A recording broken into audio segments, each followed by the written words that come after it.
Who invented traffic lights and where were the first ones situated? The first traffic signal was invented by J.P. Knight, a railway signalling engineer.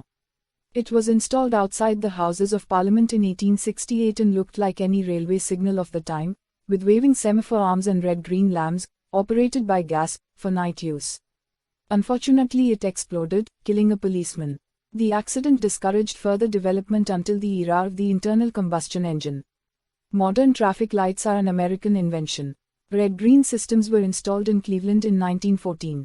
Three-color signals, operated manually from a tower in the middle of the street, were installed in New York in 1918.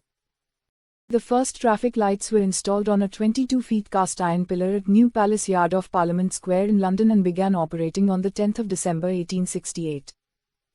There are no traffic lights in North Korea, they are replaced by traffic controllers on the roads. Los Angeles is the first major city in the world to synchronize all its traffic lights. Nearly 4,400 lights across 469 miles receive real-time updates about traffic flow to make second-by-second adjustments. The system limits congestion by up to 16% while also dramatically reducing idling time. Why are traffic lights green, yellow, red?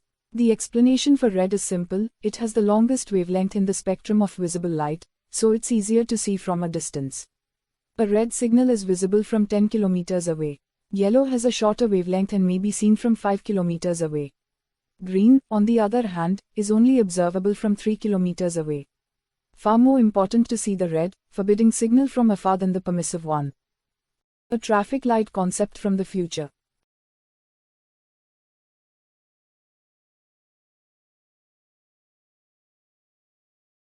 How China prevents pedestrians from crossing red lights. The system consists of tanks, sensors and poles with sprayers, which spray water on the guilty pedestrian. The jet hits his legs.